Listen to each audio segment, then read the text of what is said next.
Sometimes you have to look at a video game and wonder, how did this get a sequel, whose idea was it to make a sequel, and who the fuck greenlit this? Case in point, Titanfall 2. Now, if you've already forgotten about Titanfall 1, I don't blame you, and it's easy to see why. In 2014, when it came out, it was a heavily hyped up game for the Xbox One, PC, and 360, and I mean it was heavily hyped. Don't take my word for it though, just look at the back of the original box.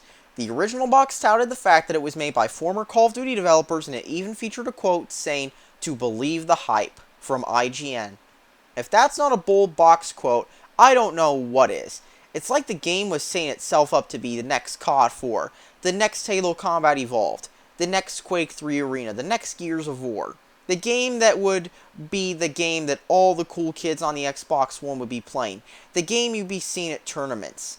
And the game that showed the world the Xbox One was this new system, just like what Halo 1 did with the original and what Gears of War did with the 360. Microsoft even ran trailers for their cloud service, showing off Titanfall as well, and much initial Xbox One marketing in general revolved around the cloud, which has remained a talking point of the Xbox One even after the more controversial aspects of the system were dropped, such as the Steam-like DRM. Titanfall wouldn't be what it is today had it not been for the power of the cloud. And just like Call of Duty Black Ops 2, which was released a year and a half earlier on the Xbox 360 and was still popular when Titanfall came out, the game embraced the newest trend in first-person shooters at the time, futuristic war shooters that featured the same modern-day near-future sci-fi settings you'd find in Hollywood blockbusters such as Avatar. However, Titanfall didn't live up to the hype.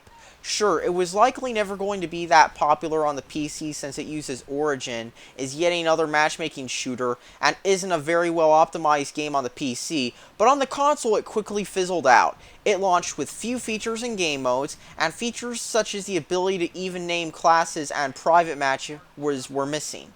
Just read the patch notes for Titanfall, and it's crazy how much that was in the game now had to be patched in over a period of time.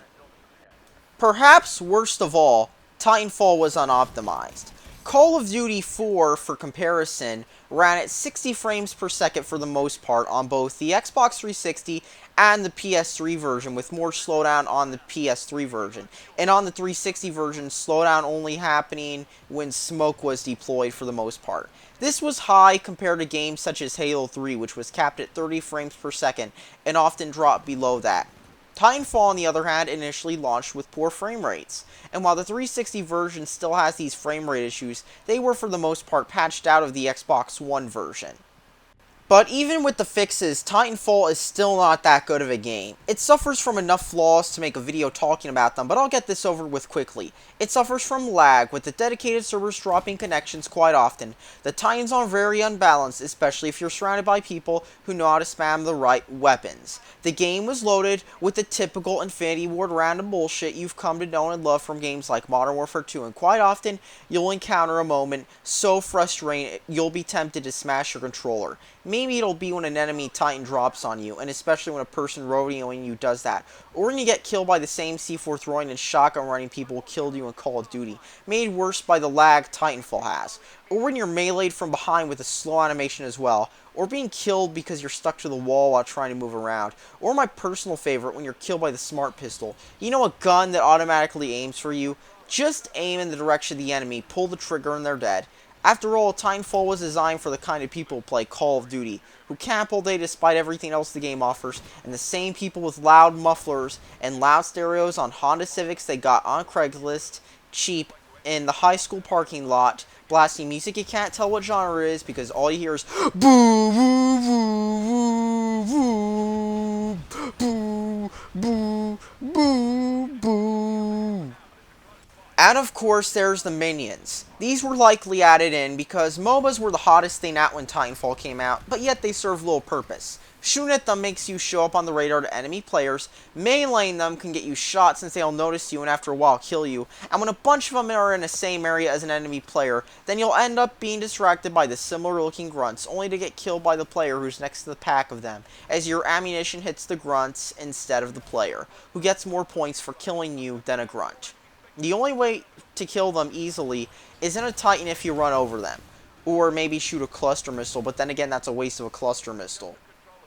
Now, of course, Titanfall did some things right. For example, it was one of the few Source Engine games I've played that managed to feel like something entirely different than just another Half-Life 2 mod. There aren't any Half-Life assets, and instead Titanfall managed to feel like an entirely different game.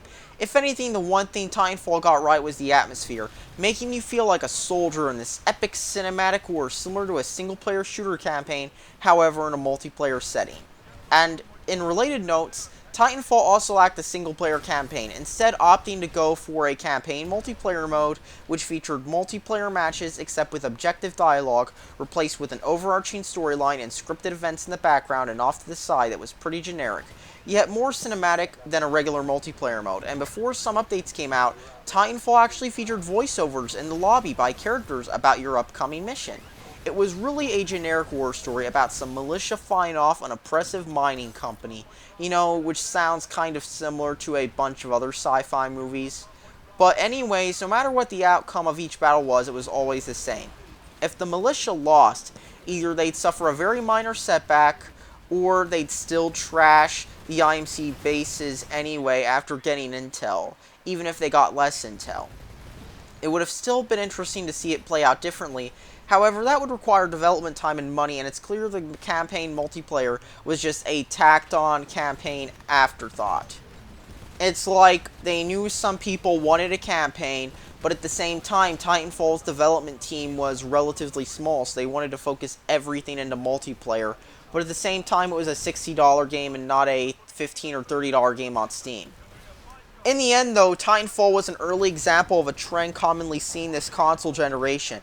A well-known developer, either one that made big games in the past or consisting of ex-developers from another company, hypes this game up. Game journalists hand it Best of E3 awards, gamers buy it, they get a hold of it, it dies out fast, and then the game piles up at GameStop in the used pile, being on the sale lists every time GameStop has one of those 2 for 3 for $20 offers where they clear out dusty copies of games that pile up in their store, that take up room, that copies of Madden 17 could be taking up. And Titanfall was honestly no exception. When it came to player count, it fell quickly. And now most playlists are dead, even in the flagship Xbox One version. And the player count problems are so bad for a heavily hyped AAA title that EA even gave away the DLC free. This is something you rarely see in modern AAA games. I mean, it's about as common as dedicated servers with server browsers or mod supports in modern PC games. So when Titanfall 2 was announced, I think only the 15 people still playing it on the Xbox One cared about it. Just like Watch Dogs 2, it's a sequel that nobody asked for at all. However, at least in the trailers, Respawn, despite showing no gameplay aside from some edited montage-style sequences, tried to show off the fact that the game featured a sci-fi campaign, finally, since Titanfall 1 lacked that. Despite this, the beta of Titanfall 2 sucked hard, and Titanfall 2's Reddit was flooded with complaints. People complained about nearly everything, from the fact that it was a slower-paced game designed to feel more like a typical Call of Duty title, to the fact that Titans rarely dropped and were easily destroyed. But hey, Titanfall 2 before release got high critic scores, resulting in a nice high Metacritic score. I mean, it even got a perfect review from at least one publication. I mean, it's not like it could be a bad game, right? Oh, wait. Oh, right. Carry on. Besides that, though, I mean, Titanfall 2 could be a good game still, right? So let's take a look at Titanfall 2, because after all, there's a reason I talked about the first one. Because people forgot the first game even existed. So, Titanfall 2, presented by Mountain Dew Game Fuel, is a new shooter from Respawn Entertainment, and the sequel to Titanfall 1. It's published by EA, just like the first one. And for the first time, it's also available on the PlayStation 4 along with the Xbox One and PC, while the first Titanfall was only available on the PC, the 360, and the Xbox One, as Microsoft didn't sign another exclusivity deal with Respawn.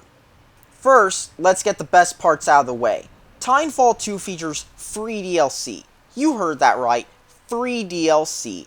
There will be no season pass and all content is free. This is a good thing due to the fact that not only does DLC cost money, but it can also fragment player bases, and if you've ever bought a map pack only for nobody to have said map pack on their hard drives or worse, matchmaking being slow due to the fact that everyone does not have the map pack you have, you'll know this feel. This shows that they have learned at least one thing from Titanfall 1 in the free-to-play game genre. You have to keep offering content to keep the less dedicated players coming back for more. The graphics have been improved compared to Titanfall 1, and the game looks a lot better, the line is far better, and the art direction is more colorful, similar to newer AAA games like Black Ops 3. After all, lately I've noticed this year that graphics have really improved compared to earlier titles this gen. The frame rate is also good in Titanfall 2, running nice and smooth despite the graphical quality of the game. When you start Titanfall 2, you realize that EA and Respawn are really working together, as the game is more tied into EA servers this time. You have to log into an EA account and accept an EA license agreement. You can then join a network, and those are basically like clans, and the network from the Titanfall 2 beta you will automatically be in. I found groups with a wide range of topics, ranging from Harambe, to Pawn Stars, to BlackPeopleMeet.com, to Donald Trump, to furries, to a clan tag named R34, to a Keemstar group, and of course there's a Vape Nation group.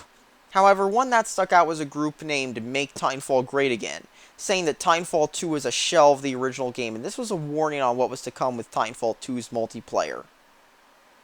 Titanfall 2 offers the player more customization options than Titanfall 1 did. Taking a page out of the Call of Duty playbook, Titanfall 2 features both unlocks you can buy with in-game currency and more weapons. While Titanfall 1 only offered a handful of weapons with 1 to 2 for each class, kind of like older shooters in Halo, Titanfall 2 offers numerous weapons grouped into several classes, similar to the Call of Duty franchise. There are also skins this time around, so you can skin your pilot and weapon in a specific way, and weapons can now level up similar to newer Call of Duty titles. Unlike Black Ops, you can buy weapons early on with in-game currency, or level up to get them instead. There are also now calling cards and specific preset emblems available for Titanfall 2. The first problem I have with Titanfall 2 is a problem that seems to be affecting the industry right now, and it's what I'd like to call the Sonic effect. Now, what is this Sonic effect, you might ask? Well, it's when a developer tries something new with a mediocre result, then instead of ironing out the problems with it, goes back to the drawing board and tries to reinvent the wheel over and over. It's why the Sonic franchise has only been consistent when it comes to making games that suck, since it seems like every Sonic game adds a new gimmick and then removes it the next game, and in some cases changes the formula completely while failing to improve on, the basics. With Titanfall 2, the developers, instead of refining Titanfall 1 and trying to fix what was wrong, decided to do a total revamp of numerous things. Case in point, the maps. Titanfall 1 had pretty decent sized maps that felt like mini battlefields. Titanfall 2, however, takes the Infinity Ward route, giving players smaller maps that turn into spam fests, and in Titanfall 2, the maps feel smaller. In Titanfall 2, no matter if you're in a Titan or on foot, the game features that same generic shoot, die, fast, and respawn gameplay that games such as Battlefield 1 and Call of Duty Infinite Warfare feature. It's not fun at all, and even when you're winning, it's less satisfying than it should be because, well, there's something about the gunplay that feels off. On foot, gunplay in Titanfall 2 feels more like a Call of Duty title. However, instead of feeling like Black Ops 2, for example, it's more reminiscent of a later Infinity Ward Call of Duty or Black Ops 3. This is made worse by that distinct lag that gives you the feeling that the enemy saw you first or is aiming down the sights already, waiting for you to turn the corner, and then they saw you first, because the second you see them, bam, you're dead. There's also no more Battlefield-style anti-Titan weapon, and instead you now need to press the Y button to switch between either an anti-Titan weapon or a pistol, so you can't have both at once, you have to have one or the other.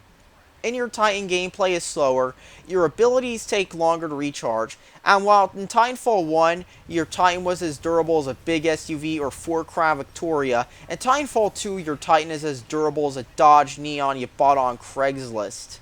Anything can kill you easier now. Grappling hooks make it easier for pilots to grapple you, your movement is slower, Titans have less health, and of course Titans now have obnoxiously long animations for executions because it's hip to have them.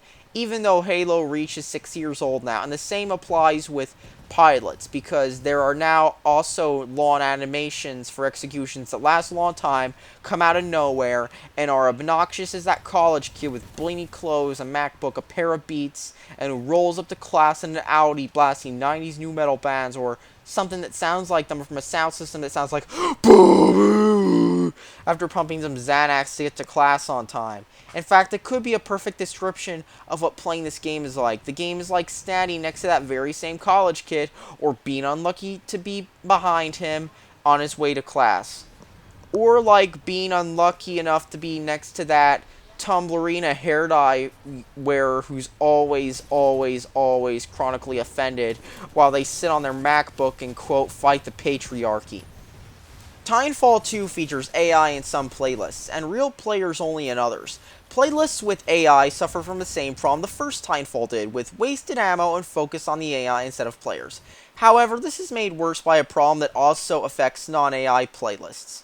You see, in Titanfall 2, the dots on the map in Call of Duty and the original Titanfall are replaced by a radar system. This tells you where the players are at in relation to you vaguely, since you'll be spinning around trying to find them before they find you, and chances are they've already found you. This makes the game more frustrating to play, and it rewards campers. Matchmaking in Titanfall 2 functions more like Overwatch than in Titanfall 1 or other post-COD 4 matchmaking shooters.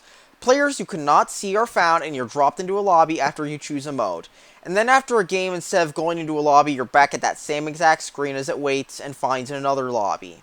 It does this, and it's not very good at all, and it's kind of annoying, because you can't talk to players after the game, and I don't like it at all. It's like playing a Wii U multiplayer game, for crying out loud. Ping counters are now gone in the scoreboard. However, you do get to see your own ping, but not the ping of that guy who's harder to kill than the other players for some reason. Now let's talk about the single player of Titanfall 2, because while usually I skip over first-person shooter campaigns, I feel I might as well review Titanfall 2's, since it's clear that this was added in due to internet backlash from vocal gamers. Since it was added in with budget money and manpower being redirected due to that reason, I thought I might as well talk about it. Titanfall 2's single player starts off with a video showing off Titanfall 2's idea of what pilots are, and then it launches you into a tutorial similar to the one at the beginning of the first game. During the tutorial, you find out that the game takes place a few years after Titanfall 1's campaign playlist, after the militia have gained some power, and despite still struggling, they've managed to design their own equipment, ships, and even build their own Titan. You are then thrown into the game's universe after your tutorial is interrupted by an attack on your ship by the IMC, the generic evil company, which sounds a bit like Halo 1. Your ship is then downed as you land in a pod and get out. You shoot some enemies, and then in a very cliched scene, your squad is killed. And while you're revived, you barely survive. Afterwards, you put on your leader's helmet, take his jump kit, and his Titan. You're then thrown into a world that's linear, but at the same time does allow you to do things such as snipe enemies from a distance like in Halo. Titanfall 2's single-player gameplay is somewhat like Halo. You have both a goal to complete, enemies to defeat in groups, and of course, random groups of friendly soldiers on your side that are in fights with other enemies. It's fun and uses the multiplayer movement mechanics, and while the on-foot section offers nothing new, when you get in the Titan, it's fun since it uses the Titans as more than just a killstreak style reward, and has actual combat with them. Now, this is a true campaign, not a bot mode, a challenge mode, or anything like that. It's also only around 5 hours, meaning it's a pretty short campaign, especially for the $60 paid for Titanfall 2. You'll have fun for a few hours, but you won't get anything new that you haven't experienced in some shooter before. It's honestly one of the better single players this year, but that's not saying too much because this year has kind of been meh for gaming in general.